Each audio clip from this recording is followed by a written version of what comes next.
The story begins in October 1944 at Ulithi Atoll. The war in the Pacific had reached a fever pitch.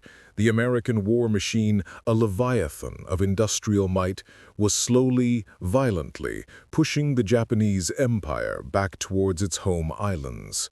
Ulithi, a remote jewel of coral and sand, had been transformed into the largest and most vital naval anchorage in the world.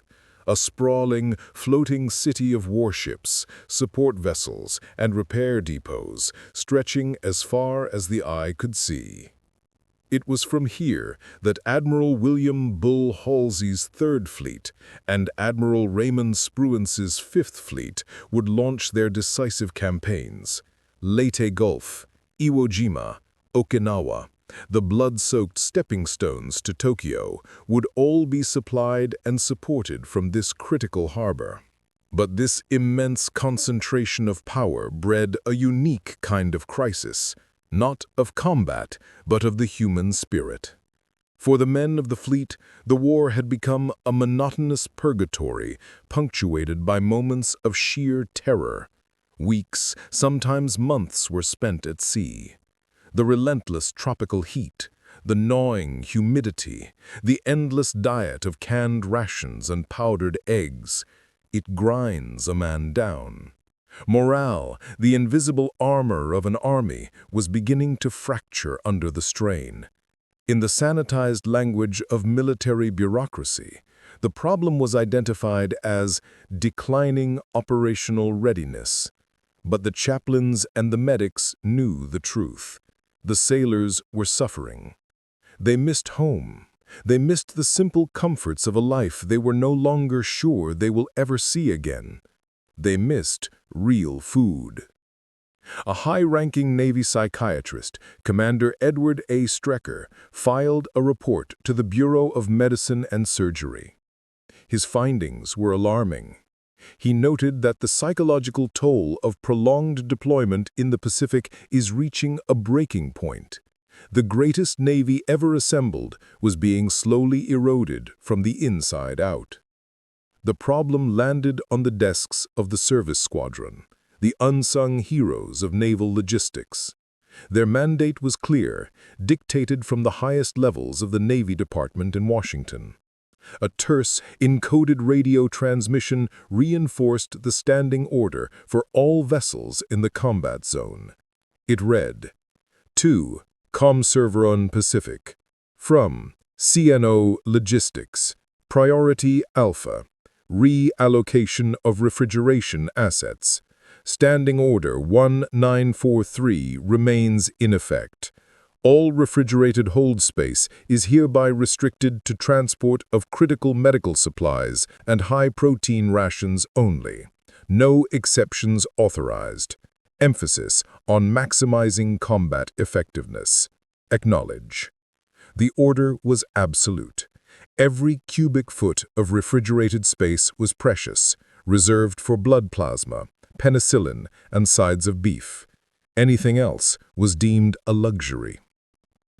But someone in the Service Squadron had an idea born not of military doctrine, but of a uniquely American understanding of the human element in warfare. It involved a specific and utterly unconventional asset. It was not a warship in any traditional sense. It was a concrete barge. Barges made of concrete were a wartime expediency, built to save precious steel. Most were used to haul munitions or fuel, but this one was different. It was designated BRL-X. The BRL stood for Barge Refrigerated Large. The X meant experimental. It had been quietly commissioned by the Bureau of Ships, equipped with a massive, state-of-the-art ice cream making machine. It was a floating factory, capable of producing 10 gallons of ice cream every 7 minutes. It was, by every definition of military priority, a forbidden luxury, an asset that, according to standing orders, had no right to exist in a combat zone. To deploy this vessel, to activate its unique and unauthorized capability, would be a direct violation of a clear directive from the Chief of Naval Operations. It would mean diverting precious resources, fuel, water, and anchorage space to an activity with no direct combat application. It was a career-ending risk. A senior logistics officer looked at the reports on morale and then at the schematic of his available assets. He picked up a phone, his movements slow and deliberate. With a quiet, determined authority, he gave the order. "Get me the skipper of the BRL-X.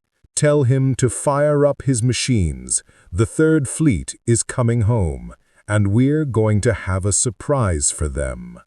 He had made his choice. He would break the rules, not with cannons or torpedoes, but with vanilla, chocolate, and strawberry.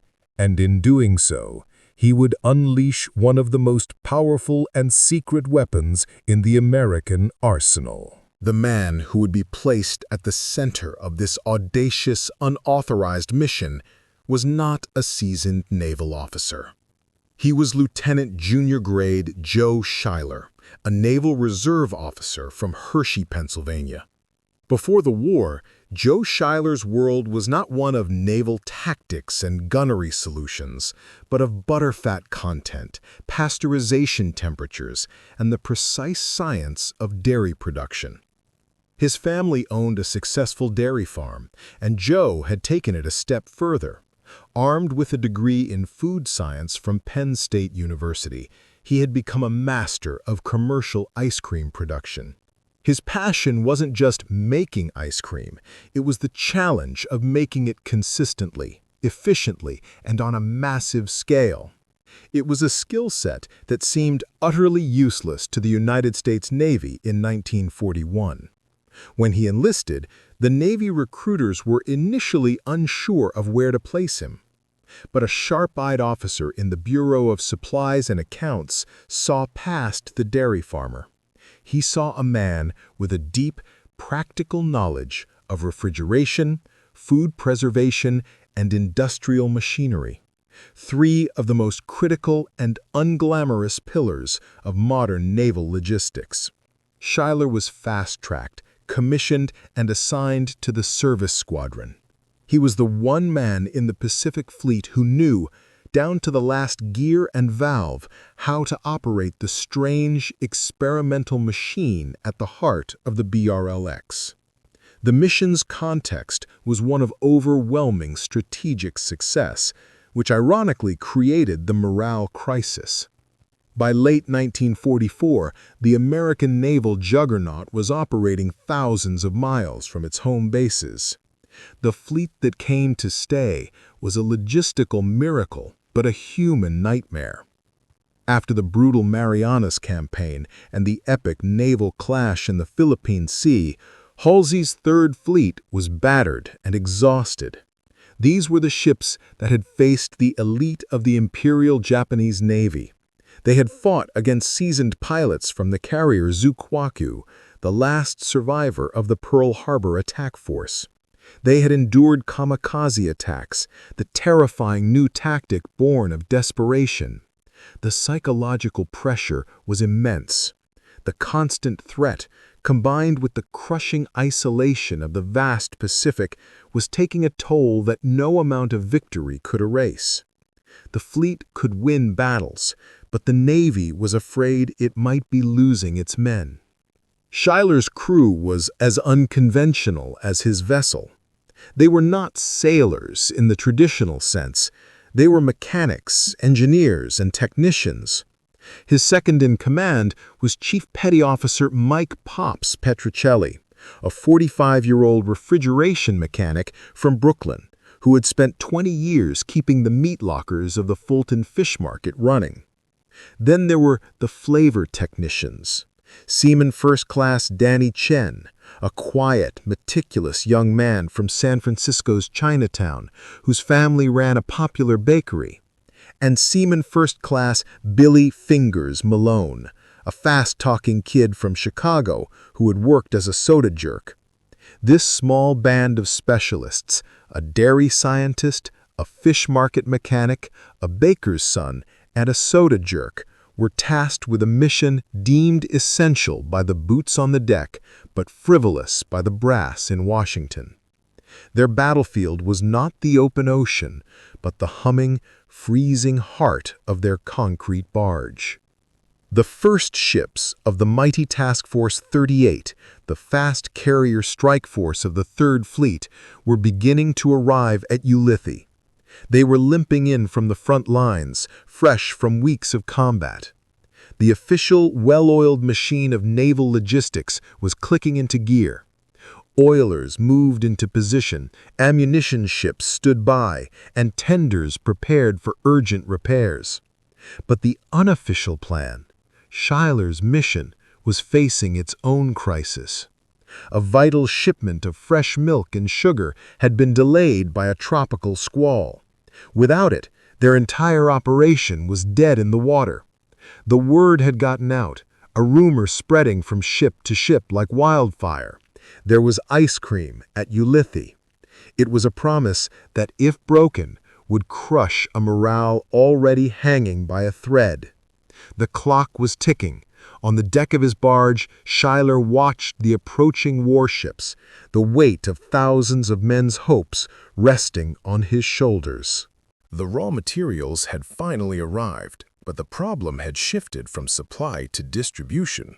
With tens of thousands of sailors in the anchorage, the small motor launches assigned to them could only serve a few ships at a time. It would take weeks to get a single serving to every man.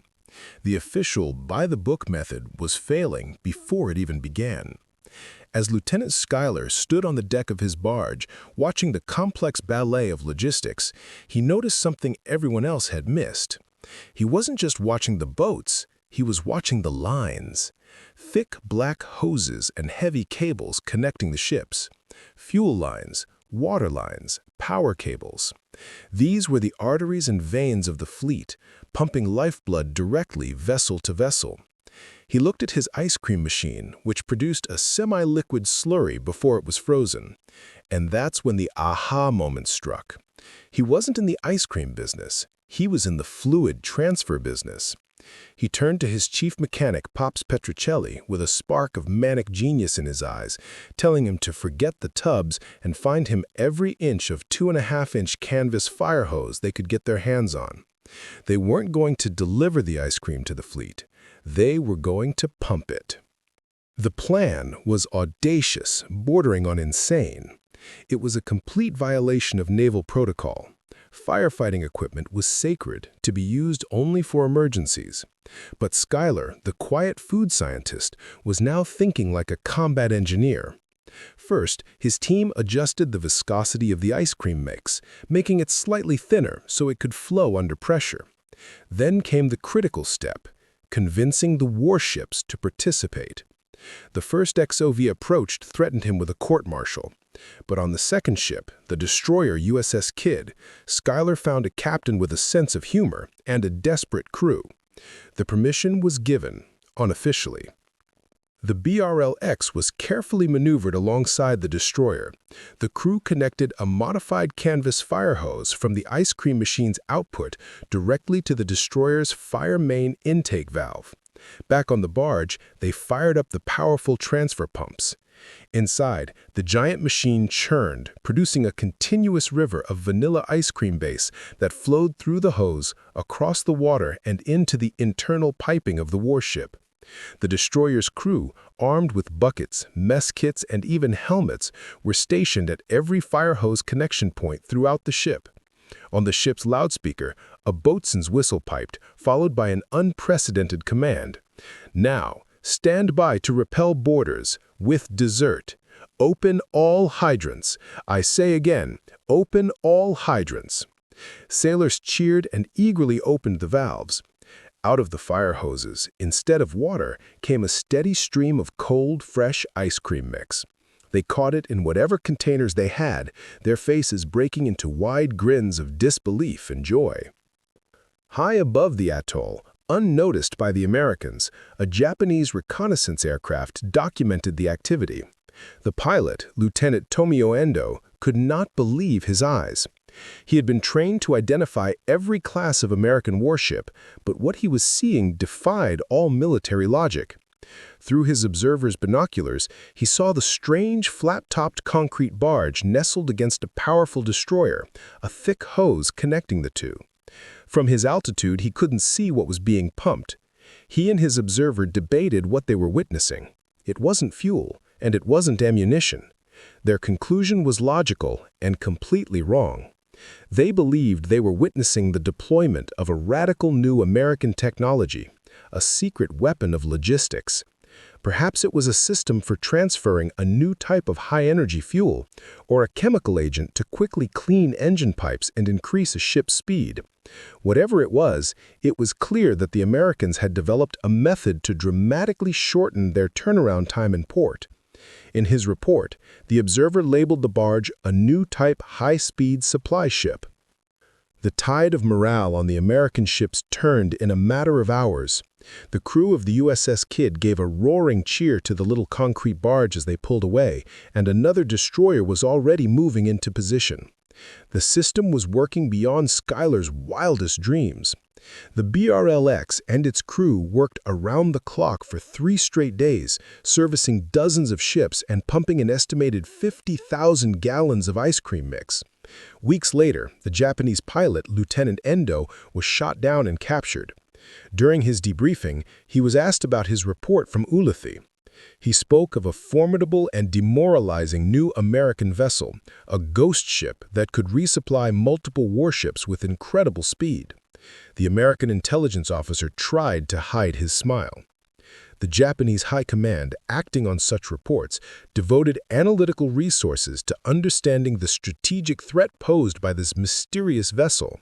They were hunting a logistical ghost, a phantom of efficiency born from the most unlikely of sources. The enemy was confounded not by a weapon of war, but by a warship that only made ice cream. The first verdict on Schuyler's actions came not from the admirals, but from the men themselves. A few days after the operation, a chief boatswain's mate from the carrier USS Ticonderoga arrived on the barge.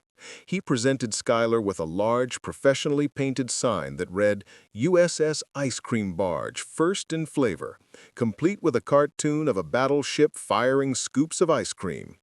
He hadn't just given them a cold dessert, he had given them a taste of home. One young sailor from the destroyer USS Heerman approached Billy Malone, one of Schuyler's crew. He explained that his entire division had been somber since losing a shipmate off Leyte. After the ice cream, the sailor said, my buddies started talking again, so thanks. Across the fleet, small gestures of gratitude became commonplace. The men of the BRLX were no longer an oddity, they were heroes.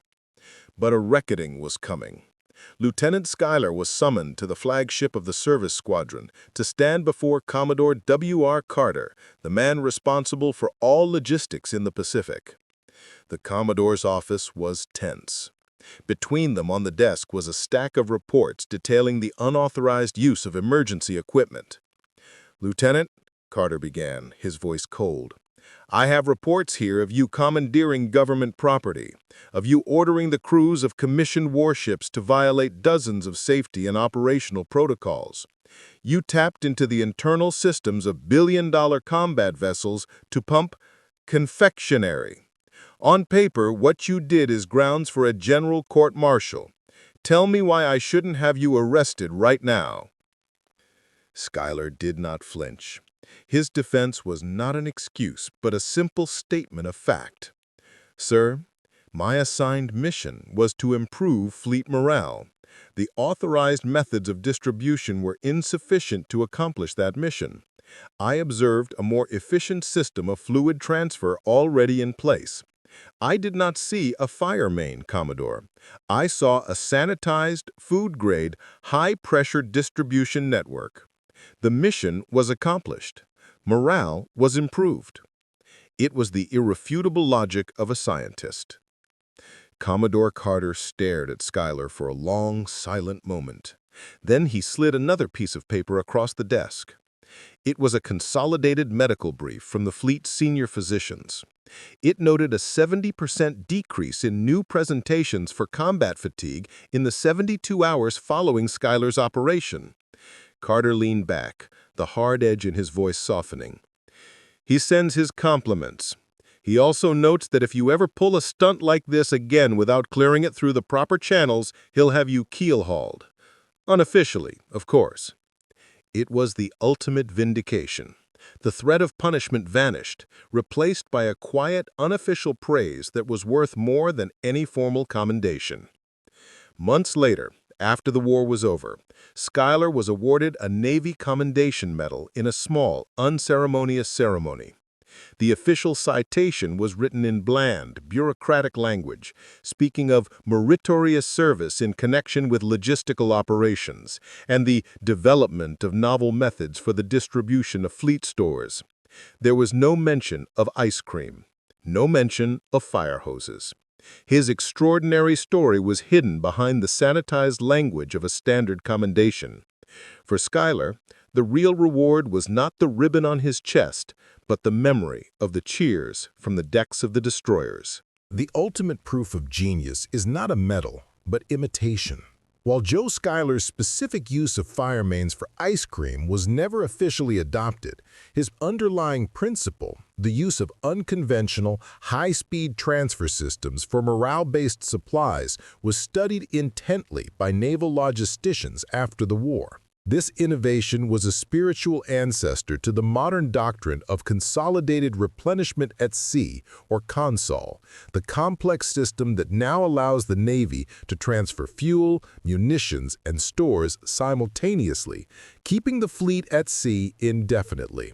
His forbidden tactic, born of necessity, had helped reshape the very nature of naval logistics. The official records are quiet, but the personal histories speak volumes. In the after-action report of the USS Cabot for October 1944, the ship's captain wrote of a marked and sudden improvement in the crew's disposition after returning to the anchorage, attributing it to certain refrigerated stores distributed via a novel method. A machinist's mate on the destroyer USS Miller wrote a letter home to his wife describing the incredible event. "We got ice cream today," he wrote. "Not in a little cup, but straight from a fire hose. For a minute there, it felt like we were back at the state fair." It's funny, the things that make you feel human again. I think we can all keep going for a while longer now. When the war ended, Lieutenant Junior Grade Joe Schuyler returned to Hershey, Pennsylvania. He took off his uniform and went back to the family business. He expanded the dairy, opened more ice cream parlors, and became a respected member of his community. He rarely spoke of the war, and never of his time on the concrete barge. If asked, he would simply say he was in the Supply Corps, a man who pushed a lot of paper. The contrast between his humble life and his audacious battlefield solution was profound. He was a quiet professional who had been called upon to solve an impossible problem, and having done so, he simply went home.